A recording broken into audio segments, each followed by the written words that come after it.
Hindi ko rin lubusang akalaing sa ganitong sitwasyon ako hahantong, sapagkat umiral ako sa mundong ito para isakatuparan ang ganap na donasyon.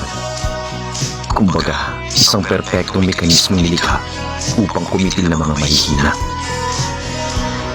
Maituturing na pinuno na hindi inuunawa ang kahulugan ng pagkaawa. Pero nagbago ang lahat sa isang iyak nang makilala ko si Komugi. Isang babaeng dalubhasa sa paglalaro ng tinatawag na gungi. Ito'y klase ng laro na ginagamitan ng husay sa pag-iisip ng estratehiya. Layunin nitong mapasuko ang hari o makulis sa pamamagitan ng matalinong taktika. Simula noon, malimit na ako magbasa. Ang dami ko nang nauubos na pahina. Kalaunay ang sining at talino ng tao ay binigyan ko na ng pagpapahalaga. Hanggang sa ang pananaw ko ay unti-unti na nag-iiba. Ang dating haring walang puso sa dibdib ay hinahanap na ang tunay na kahulugan ng pag-ibig.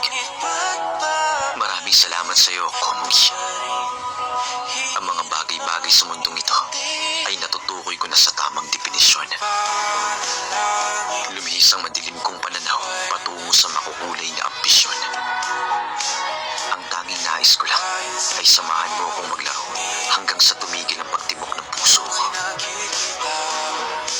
Sana kahit wala na ang liwanag na taglay ko, manatili ka pa rin sa tabi ko. Sa tagal-tagal nating paglalaro ng gungi, sa iyo ay hindi man lang ako nagwagi. Oo nga pala. Ako nga pala ang hari. Kaya naman, sa huli,